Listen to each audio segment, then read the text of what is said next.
আজ রবীন্দ্রনাথ সম্পর্কে কতকগুলি বাংলা বাক্যের ইংরাজিতে অনুবাদ করব। রবীন্দ্রনাথ ঠাকুর ছিলেন একজন বিশ্বকবি। Rabindranath Tagore was a world poet. তিনি প্রথম এশীয় যিনি সাহিত্যে নোবেল পুরস্কার পেয়েছিলেন। He was the first Asian to win the Nobel prize in literature. তার লেখা জনগণ মন ভারতের জাতীয় সঙ্গীত। হিজ সং জনগণ মন is the national anthem of India. তিনি বহু ভাষায় পারদর্শী ছিলেন। He was skilled in many languages. ছোটবেলা থেকেই তিনি কবিতা লিখতেন।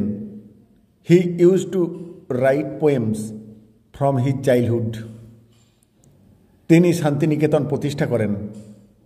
He founded Santiniketan. গীতাঞ্জলি তার একটি বিখ্যাত কাব্যগ্রন্থ। Gitanjali is one of his famous poetry books. তিনি একজন চিত্রশিল্পী ছিলেন। He was also a painter.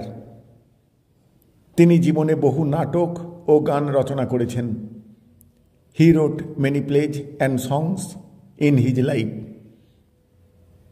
তার সাহিত্য আজও মানুষের মন ছুঁয়ে যায়। His literature still touches people's hearts today. Thank you all.